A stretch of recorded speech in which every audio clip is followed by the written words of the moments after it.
All right, is exam season starting to loom over you? If you're looking for a way to get through it without all that crazy stress, then you are in exactly the right place. Today, we're going to break down how to build a study plan that you'll actually stick to, one that helps you prep smart and, most importantly, stay calm. So let's get right into it. Does this whole scene feel a little too familiar? You know, the exams are suddenly just around the corner, the syllabus looks like it's a mile long, and that little wave of panic starts creeping in. Yeah, you're definitely not alone in feeling that. It's almost a rite of passage for students, but honestly, it doesn't have to be. The source material we're looking at just nails it, calling it that last-minute pressure that we all hate. And that's really the key, right? The goal isn't just to scrape by. It's to swap out that panic for a genuine feeling of being in control and confident. So, what's the big secret? Well, it's not about locking yourself in a room for 2 weeks straight. It's about a simple but powerful shift in your thinking, moving away from just studying hard to studying smart. Let's look at what that actually means. The hard way. Well, that's those brutal 10 or 12-hour days with zero breaks, which, let's be honest, just leads to burnout, stress, and cramming everything at the last minute. The smart way, though, that's all about consistency, building in breaks, and making revision a regular thing. The results? Way less stress, and you actually remember what you studied. And that's what we're aiming for. Okay, so how do we make that happen? Let's actually build your perfect timetable, right from the ground up. Think of this next part as the blueprint for a much smarter study schedule. And this whole blueprint is broken down into 5 really simple steps. We're going to start by getting a super clear picture of what you need to cover, then we'll figure out your timeline, and finally, we'll structure it all into a routine that you can actually manage day to day and week to week. First things first, let's get organized. You need to list out every single subject, every chapter, every topic. Then, and you got to be honest with yourself here, sort everything into 3 simple buckets. Done is for the stuff you know inside and out. Partial is for things that just need a quick review. And not started is, well, for everything you're learning from scratch. This one little exercise immediately tells you exactly where to put your focus.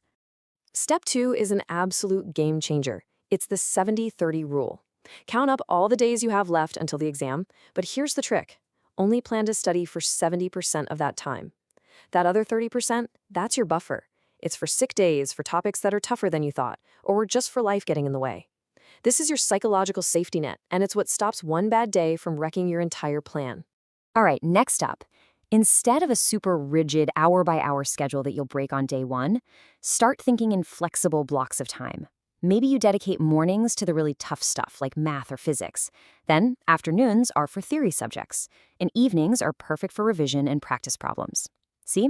It gives you structure, but with plenty of wiggle room. So here's how those blocks could look over a whole week. You could use Monday through Friday to learn all the new material and practice. Then you dedicate Saturday to taking a full-on mock test. Why? To see where you really stand. And then you use Sunday to go over that test, find your weak spots, and really zero in on them. It creates this amazing cycle of learning, testing yourself, and getting better each week. Now that we have the blueprint for what to do, it's just as important to talk about what not to do. So let's dive into some of the most common traps that can completely derail even the best laid plans. Seriously, take a second and think about your own study habits. Do any of these sound a little familiar? Because just knowing these traps exist is the first step to making sure you don't fall into them. Okay, here are the big 4 mistakes to dodge. First, planning those marathon 12-hour study sessions. That's just a one-way ticket to burnout. Second, not actually scheduling time for revision. I mean, what's the point of learning something new if you can't remember it later? Third, studying the same exact subject for hours on end. Your focus will just tank. And finally, skipping breaks. Your brain needs that downtime to actually process and store information. So if you can avoid those traps, that brings us to the final and honestly the most important part of all of this, making a plan that you can actually stick with for the long haul. And if you take one thing away from all of this, let it be this. The goal here isn't perfection. A perfect timetable that's so intense you quit after 3 days is totally useless. A good, realistic, flexible plan that you can follow consistently, that is what's going to get you across the finish line. It's all about progress, not perfection. So I'll just leave you with this question to think about. What is the very first small step you'll take tomorrow to start planning your studies?